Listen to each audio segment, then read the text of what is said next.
Good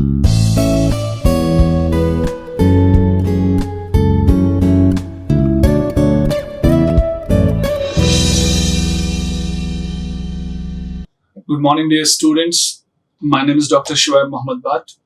I am working as Assistant Professor in the Department of English at Institute of Aeronautical Engineering, Hyderabad. Today in this video lecture, we shall be talking about subject-to-verb agreement. In the previous lectures, we talked about sentence structure, and we also talked about simple, compound and complex sentences. We talked about the formation of these three types of sentences. We talked about clauses. We talked about conjunctions. We talked about fanboys and wabbits, which are coordinating conjunctions and subordinating conjunctions. So these things we have discussed. We discussed all these things.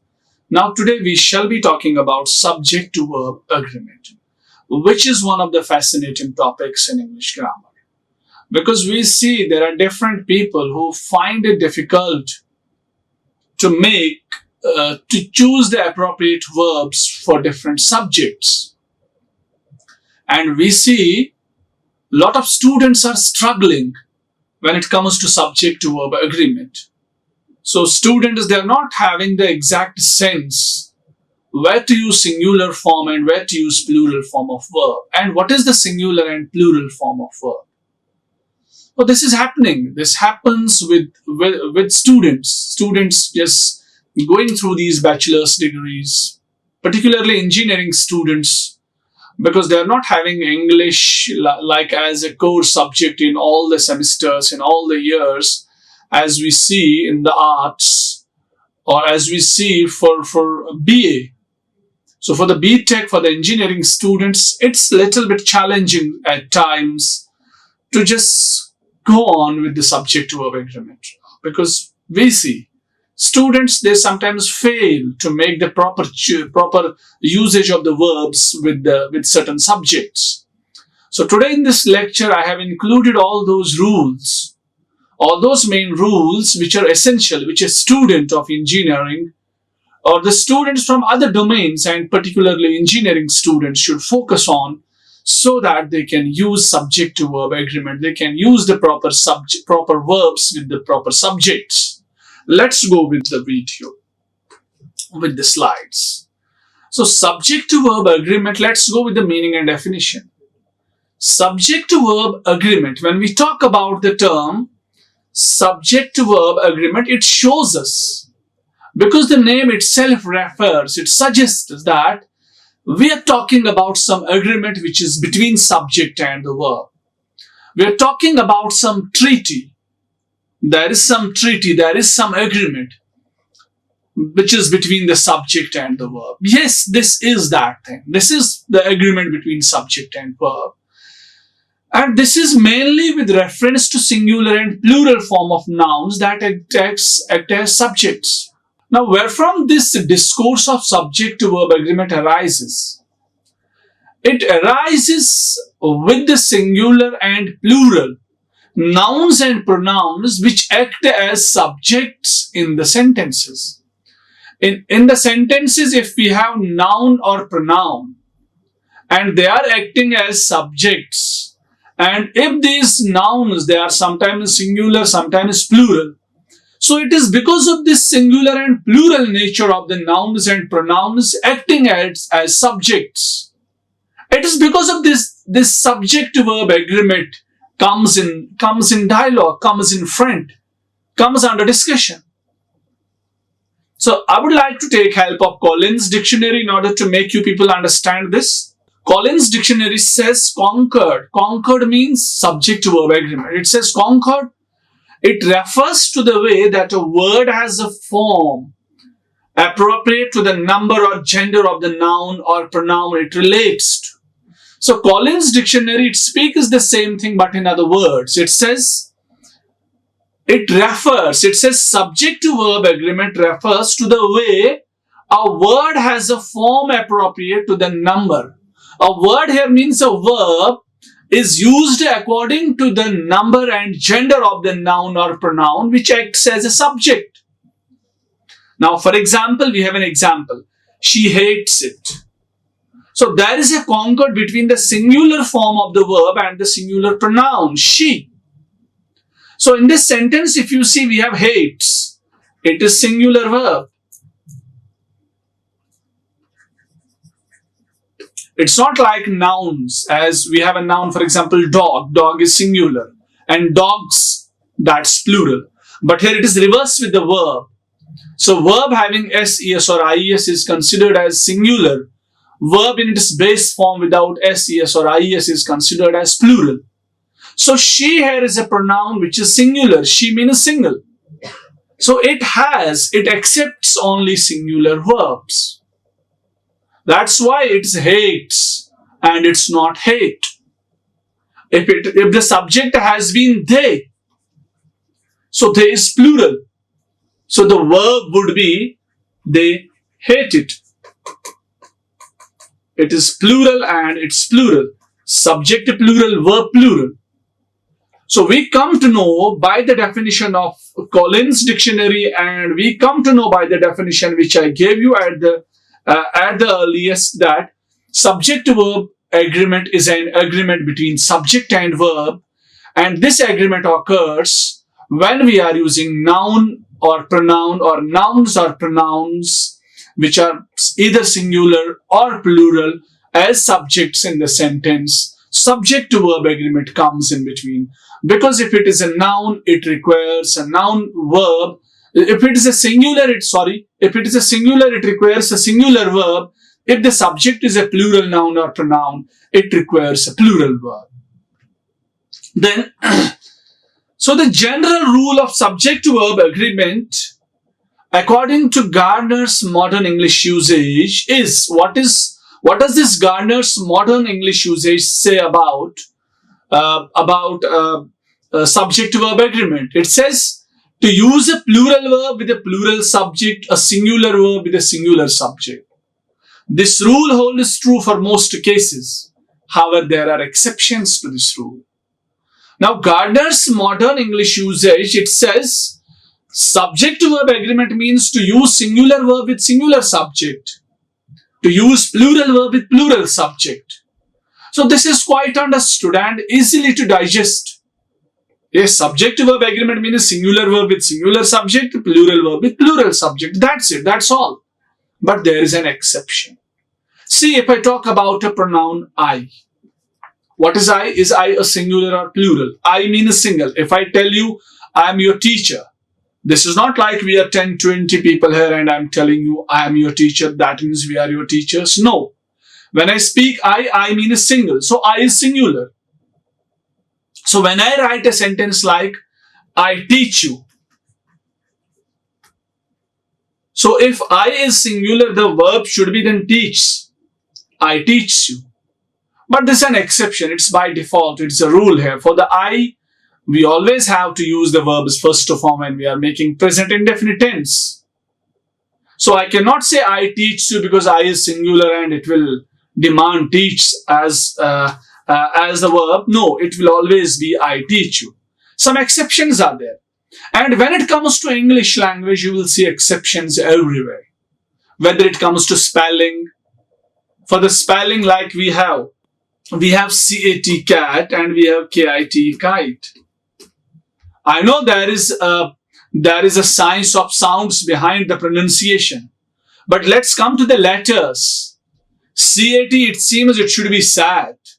And KIT, kite, seems good because K, apparently it's identical to the sound K. It seems, yeah, kite is okay. We don't have any problem with this kite because K is giving us the sound, or K is giving us the sound of K. But here it is written C. Apparently it gives the sound of sir. It should be sad then. Why is it cat? Exceptions are there. Now come to the pronunciation. We are writing RECEIPT, CIEPT. It seems it is recept, but it is receipt. So READ, when it is in the present form, it's read. When the same word is used as past form, it becomes read. Why is it? So when it comes to English language, you will find a lot of exceptions are there. Because English is a borrowed language. It has been borrowed from many sources. It has been borrowed from different sources. So we'll see there are some Latin words, there are some Greek words, there are some Teutonic words, there are some Celtic words, there are some words just taken from the Saxon tribe, Angles, Jutes. So it's a borrowed language. It is a mixture of a lot of languages. That's why we see there are certain changes are there.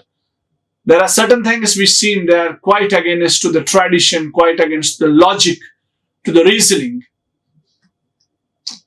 So now rules of subject-verb agreement. We will go now with the rules along with the examples. See this concept of concord, this concept of subject-verb agreement or subject-verb concord. It matters the most when using the present tenses. When using the present tenses. See, I'll give you one example. The present simple tense and the simple future tense, they have same verbs irrespective of the subjects in the sentence. If I talk about simple past, I would give you the example of simple past here. Simple past requires when it comes to the structure. I'm not teaching you simple past here. I'm only talking about the structure. So for the structure, it is subject plus verb second form plus object. Now the subject is I, it's we, it's you, it's he, it's she, it's it, or it's they. When we see it is first person singular, it's plural, singular, plural. So these three are singulars, it's plural. But the rule is this: if I write we played, same should be applied with he played. Where we is plural, he is singular, but the verb will remain same. It's by default, it is the rule. You cannot change it because you are making past indefinite tense. You cannot say he plays or we play. So for the simple past tense and simple future tense, the verb will remain same irrespective of the subject. Whatever the subject is there, the verb will remain same. Then,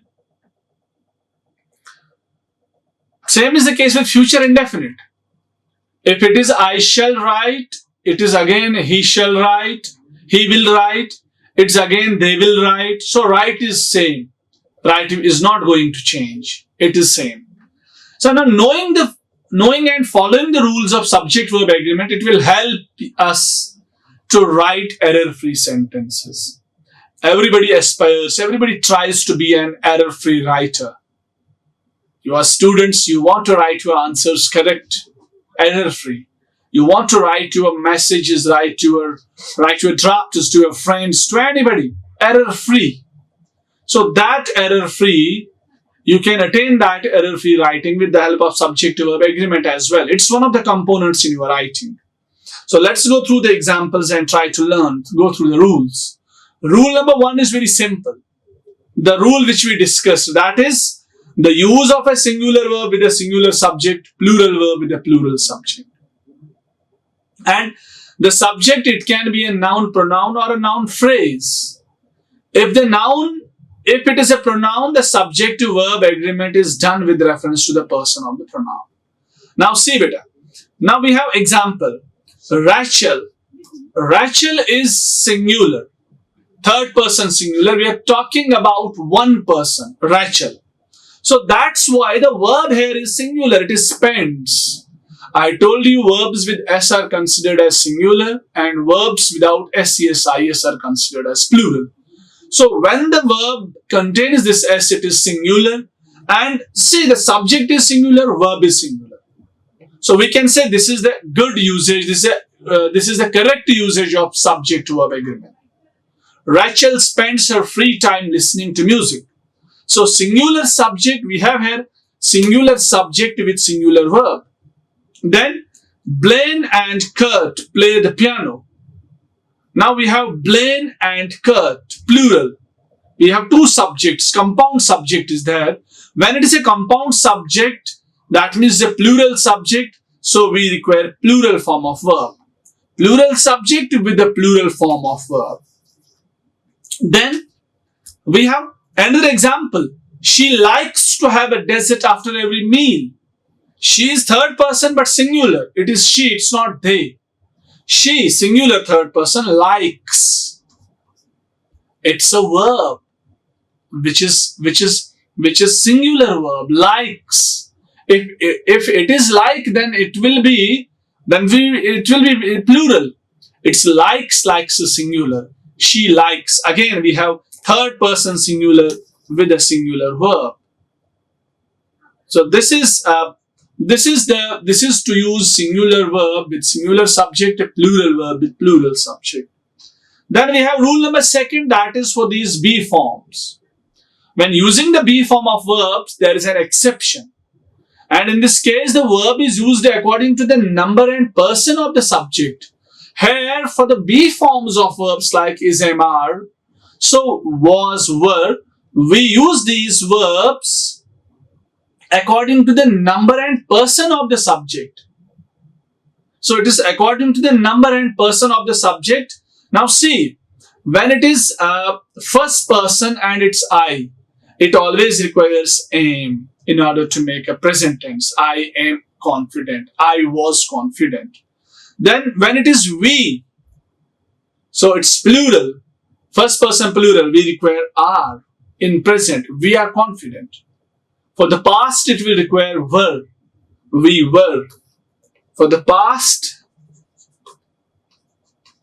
was, and it's were.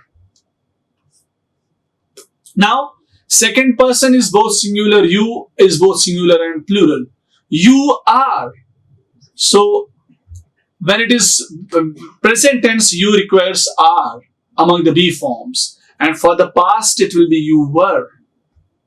Then, third person singular, he, she, it is. And for the past was.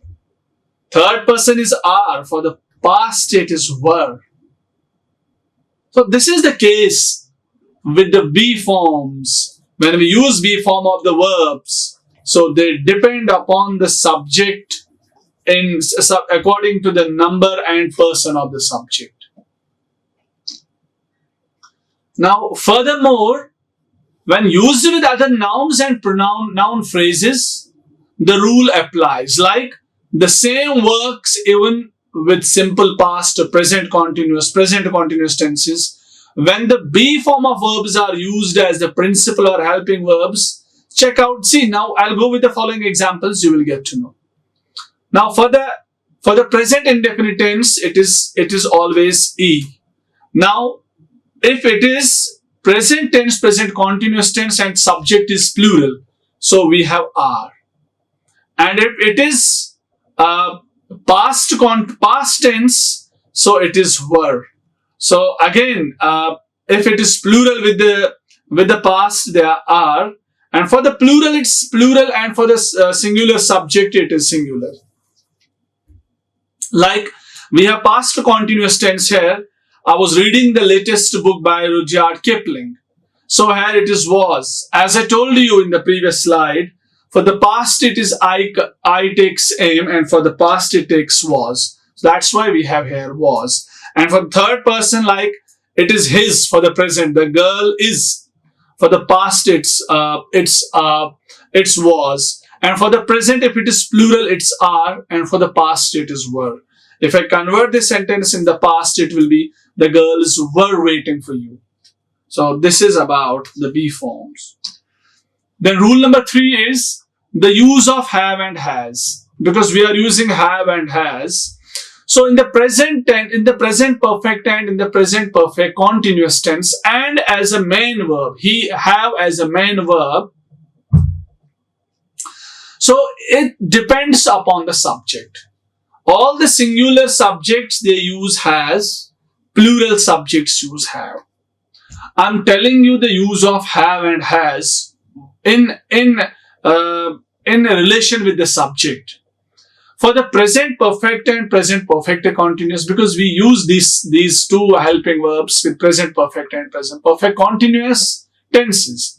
So they will align, they depend upon the subject. If the subject is plural, it's have.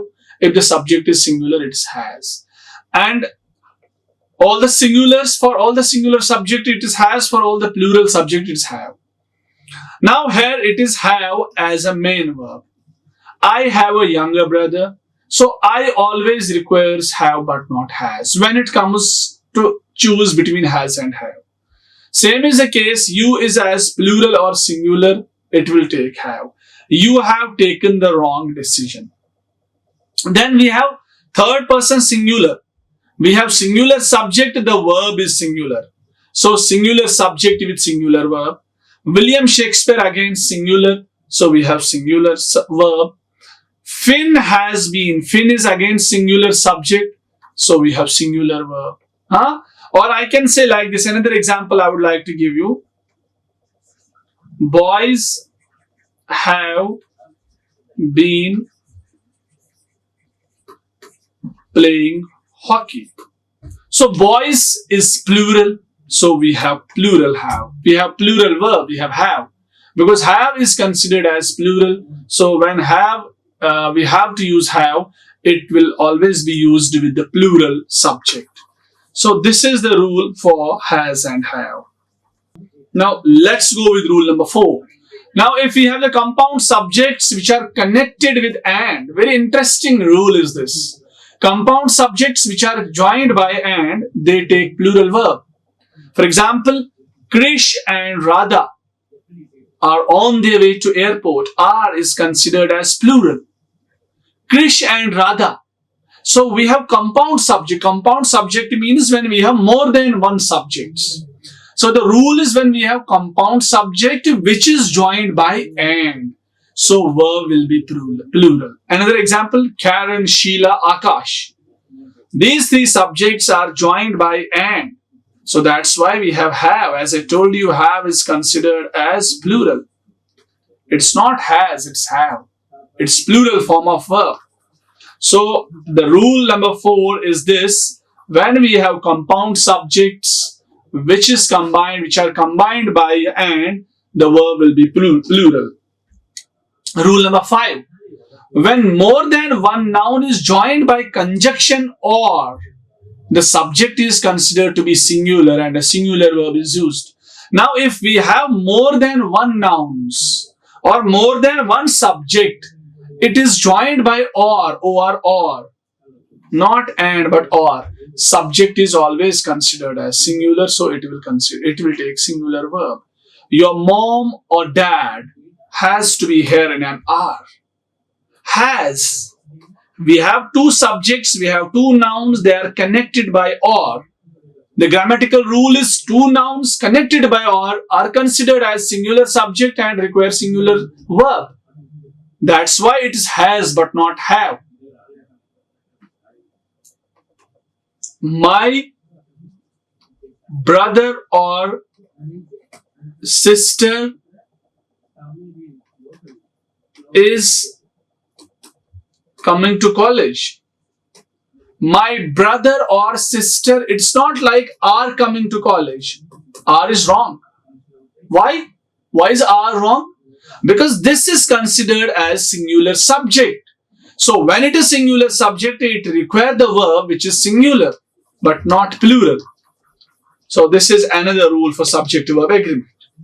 All of these rules are very fascinating rules. One more rule is using either or neither nor.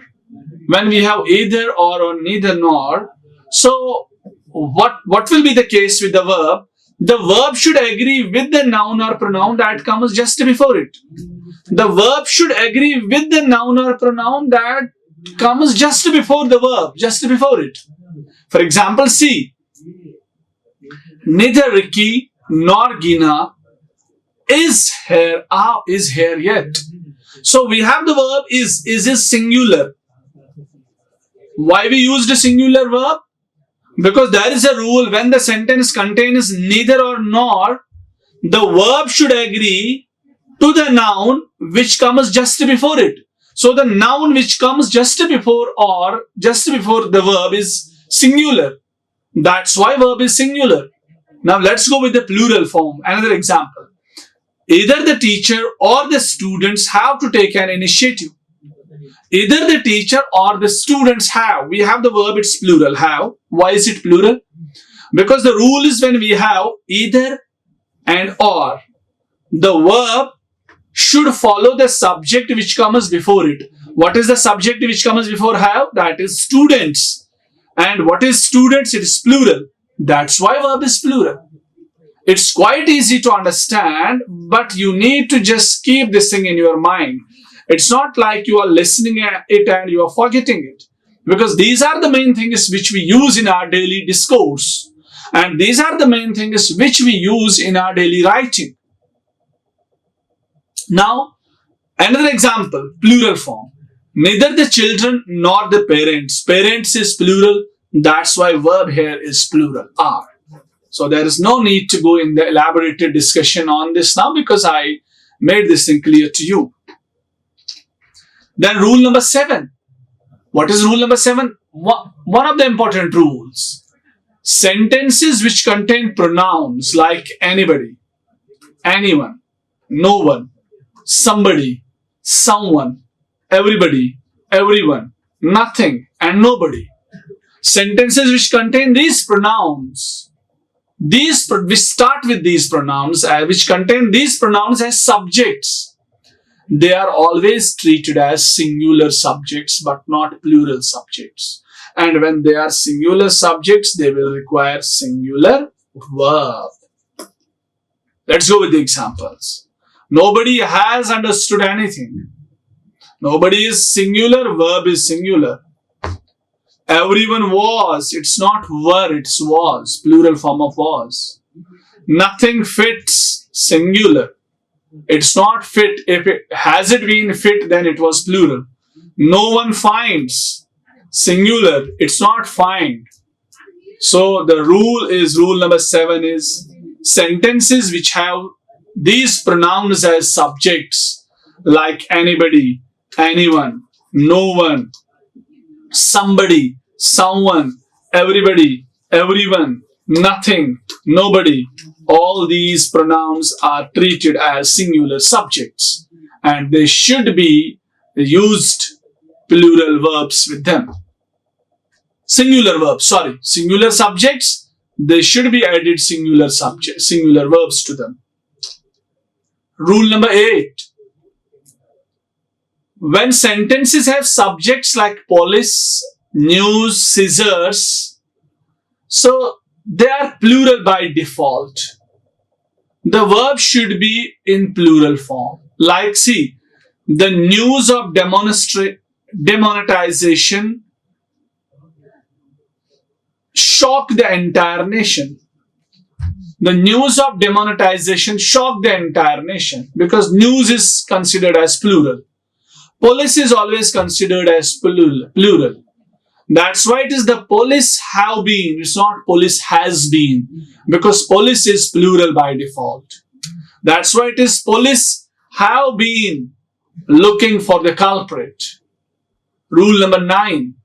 When a negative sentence is written, the do verb is used and it has to match the subject. When a negative sentence is written, the do verb is used and it has to match with the subject. Like, the sentence is having the sentence is, the children do not like working out trigonometric problems. The children do. Do goes with the plural and does go with the singular. That's why we use children is plural, the form is plural, do. And father is singular, it contains does. Because as I told you, verb with SES, IES form is considered as singular. Without these suffixes at the end is considered as plural. So the children is plural form. So I'm talking about negative sentences, it requires do. So do will go with the plural and does will go with the singular. Rule number 10. Interrogative sentences also take the help of the do verb. As far as the subject-verb agreement of interrogative sentence is concerned, the first verb be verb or do verb has to be aligned with the subject of the sentence. Now, the rule for interrogative sentences is this. Interrogative sentences, they also take the help of do verb. But as far as the subject verb is concerned, the first verb be verb or do verb has to be aligned with the subject. Like, see, for the plural it will go do, for the singular it will go does. Like, do you read thriller novels? You is considered plural. It's always singular also. You is also singular, but it requires plural form of verb. That's what it is do. Does not she? She is singular, that's why it is does. And another thing is, see, is Tina happy? Is singular with third person singular. And you, as I told you, plural. Now it's present continuous, past continuous. Were you looking? It's not like was you looking, because was is used with singular. Has Sharon submitted her final project? So has. Sharon is third person singular. It's not have. Has, if it is like this students here, then it would have been, have students submitted their final project yet? So for the singular, it will go with does, or it will go with has. For plural, it will go with do, have, and were. For singular, it will go with was. Rule number 11. When you have sentences that begin with here, there, this, that, those, these, etc., always remember that the subject follows the verb, and therefore the verb has to be conjugated with reference to the subject. Now, if the sentences, they begin with these demonstrative pronouns, they are demonstrative pronouns, like this is here, like there, this, that, those, these are demonstrative pronouns. If the sentence begins with these demonstrative pronouns, always remember one thing, that is the subject follows the verb, and therefore the verb has to be conjugated with reference to the subject. Like, here is your book. So the sentence is about book. Book is the subject of the sentence. So it's singular, that's why verb is singular. Now see, there lies your shirt. Shirt is singular. Shirt is subject. Shirt is singular. That's why it is lies. That was a great movie. Movie is singular. That's why it was. It would have been like this. That were great. That were great movies. Because if it is movies is plural and the verb is plural then. Now, there have been many changes in the timetable. Timetable is plural, it's not singular. That's why it is have. That's why it is have. So when the sentences, they start with these demonstrative pronouns, the verb will always conjugate with the subject. Then, rule 11.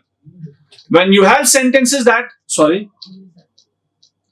abstracted nouns and uncountable nouns are considered as singular subjects. Abstract nouns and uncountable, they are considered as singular subjects. So make sure you use singular verb along with it. For example, honesty. Honesty is an abstract noun. It's not honesty are the best policy. It is singular. Love makes people do crazy things. Love. You cannot count love. You cannot count it. So that's why it's makes. It's not like love make. Good friendship keeps your mind and body healthy. Good friendship.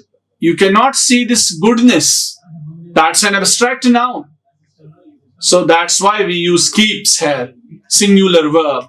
Because abstract nouns and uncountable nouns, they require singular subject. Rule number 13. When the subject refers to a period of time, distance or sum of money, use a singular verb. When the subject, it refers to the period of time, distance, sum of money, use a singular verb. For example, 1267 kilometers. Now the subject is showing distance, period of time, distance, sorry, it's is. It's not like 1267 kilometers are too long. No, is too long. It's a grammatical rule. There are exceptions. Otherwise, it seems it's plural. Plural should be used. No, we have to treat it as a singular subject. 10 years is not considered optimum to go on a water slide. Or we can say 10 years is not a less time. It's not like 10 years are, 10 years is. Don't you think 1,000 rupees is a little too much for a portrait? 1,000 rupees is singular. So when the subject refers to the distance, to the period of time, to the sum of money, we have to use singular subjects. This is another rule, rule 13. Now, let's go with rule 14. The next rule is based on the use of collective nouns as subjects. Now we have collective noun as subject. Like army is the collection, class, family, group, like see. So remember that when you have a collective noun as the subject of the sentence, the verb will be singular or plural based on the sentence and the context. It may be either subject, it may be either singular or plural. See, my family is settled in Australia. Now, next is all groups of participants have. Because we added participants, we added this plural nature to the sentence. So if it is like if the first sentence was like my family, family is collective noun. If it is added by these members, so then it will require are. My family members are, because this plural nature makes the verb to be plural. That's why we see all groups of participants are. So when we have a sentence which starts with a collective noun, the verb may be either singular or plural. It based on the context of the sentence. Rule number 15 is, in sentences that have adjectives such as all, a lot of, lots of, some are used along with the noun to form a phrase that acts as the subject of a sentence. The verb is used according to the noun just before it. Now if you begin a sentence with a noun phrase, and if that noun phrase contain all, a lot of, lots of, some, if that noun phrase contains these words and it acts as a subject, the verb should act according to the subject which is used before the verb. Example like all of my. See, we have here my dresses noun. So we have all of my dresses, it becomes noun phrase. All of my dresses have become tight. So dresses is plural. Dresses, it's noun. So when noun is added with ses, it becomes plural. That's why verb is plural. A lot of food. Food is singular. That's why it is. Some of the books are, because it's considered as plural. That's why verb is plural in nature. Rule number 16. When a sentence begins with each or every as the subject, it is considered singular, and so the verb has to be. If the sentence begins with each or every, remember this is one of the important rules. Well, a lot of people are making mistake. If the sentence begins with each as a subject or every as a subject, it's considered as singular, it requires singular subject. So that's why each student has been asked to provide a consent, each and has. Every teacher, parent and student is expected. It's not like every teacher, parent and student are expected, is expected. Because the sentence begins with each and every, and every is added to the sub, every just plays the role of a subject here. So that's why we have to use the singular form of verb. Rule number 17. When you are using a sentence to express a wish or sentence expressing a request, optative sentences, verbs are used a little differently from other sentences. Like, I wish I were a bird. It's a wish. So I'm not using I was, I am, I are. I are is not used with I. So I wish. If you were here, I would not be sad. It's a wish. If you were. Then we request that everyone make their choices now. It's a request. We request that everyone make.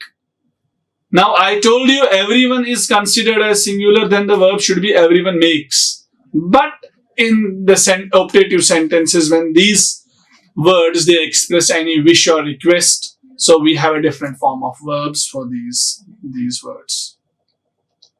There's an exercise by which we can check your understanding.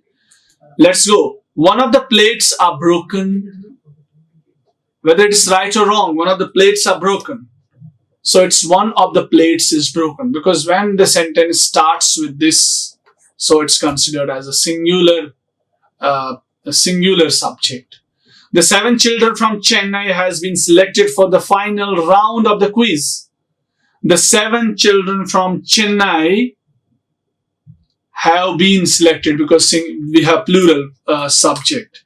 Then there are neither the children nor the teacher has reached yet. This is correct one. Sheena and her sister is here to see you. So there are certain examples. I would like to go you with those examples. They are followed by the answers. You can check them and you can get to know how much you have assimilated from this lecture. So if you want extra information about the lecture, you can go with these books. I would like to recap the whole lecture quickly. So I talked about subject-verb agreement. There I talked about it's an agreement between subject and verb where the subject is singular or plural. It requires the same form of verbs. Then I talked about some examples. I talked about rules. First rule I told you, singular subject requires singular verb, plural subject requires plural verb. Then I showed you these B form verbs. Then I talked about the tenses, past tense and